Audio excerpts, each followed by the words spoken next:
全华邦早起案有超过700位艺术家受害，因事当时互人拐签各种同意书，作品就安尼互摕去卖，可比上煞是抢上咧抽。官司拍到今是已经10多年啊。文化部即阵是总算甲一部分的同意书摕倒转来，互伊失效，而且今仔日嘛甲这个同意书还转去互艺术家。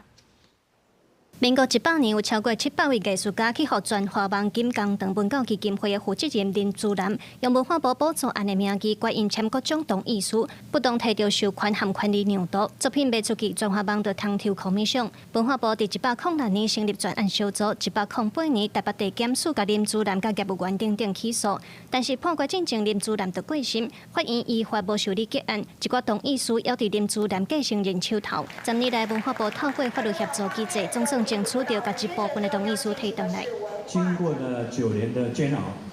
其实很多的艺术家都非常单纯，因为他们看到了林祖蓝拿来的是文建会的一个案子，所以几乎每一个人很简单轻松就签下去了。但是如果没有刘克松老师的诉讼案卷，可能大家经过10年、20年、30年以后 才拿出来，这就后患无穷。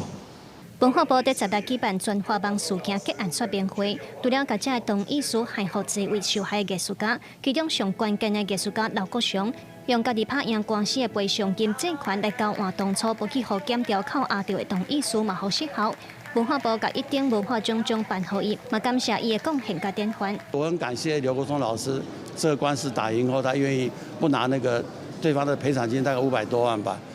那条件就是你把原来那个交出来，这一切的一切，我觉得终于告个段落了。